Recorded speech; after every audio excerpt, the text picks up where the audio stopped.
আমি ওর কতক্ষণ আমি দেখব? আমাকে এমন ভাষাগুলো ব্যবহার করছে।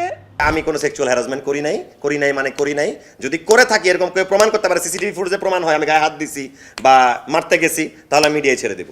ছোট পর্দার অভিনেতা শামীম হাসান সরকারের বিরুদ্ধে ধর্ষণের হুমকির অভিযোগ করেছেন অভিনেত্রী প্রিয়াঙ্কা।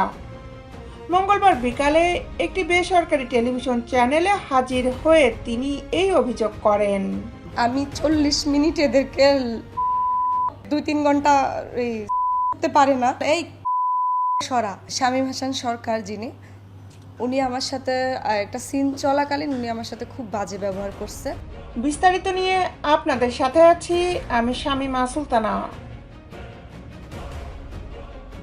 শামীম হাসানের দাবি, প্রিয়াঙ্কা তার বিরুদ্ধে যে অভিযোগ করেছেন বিষয়টি সঠিক নয়। শামীম হাসান বলেন, যিনি আমার বিরুদ্ধে এমন অভিযোগ দিলেন তিনি একটি নাটকের লটে আমার সঙ্গে আগেও কাজ করেছেন। আমাদের মধ্যে কোনো শত্রুতা নেই। গত পরশুদিন থেকে ওই নাটকের নতুন লটের শুটিং শুরু হয়েছে। তিনি আরও বলেন, ছেটে এসে রিলস ও টিকটক নিয়েই ব্যস্ত হয়ে পড়েন ওই অভিনেত্রী। ফাইজলামি করতে আসছেন, আমি করতে আসি নাই, তাই আপনার কাছে আমি খারাপ। উনিও সিগারেট খায়, আমিও সিগারেট খাই।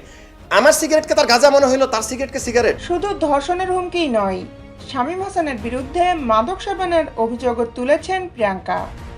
এ বিষয়ে শামীম হাসান বলেন, মাদক সেবনের অভিযোগ আরও গুরুতর। আমাদের শুটিং হাউজের সব জায়গায় সিসি ক্যামেরা আছে।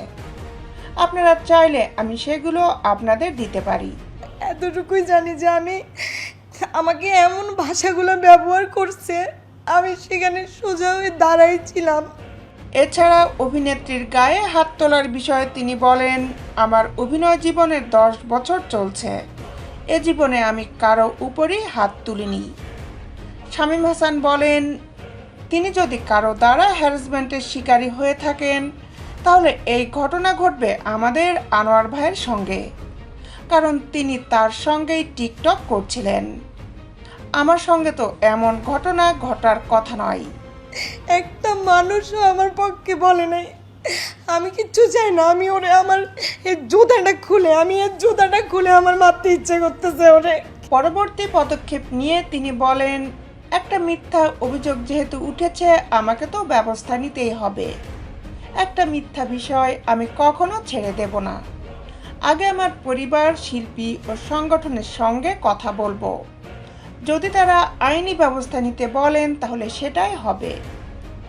সংবাদ সম্মেলনে উপস্থিত ছিলেন অভিনেত্রী শেলী আহসান, অভিনেতা ও নির্মাতা শহীদ উন-নবী সহ শুটিং ইউনিটের অনেকেই।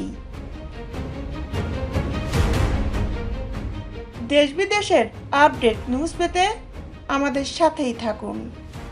Justice television, Dhaka.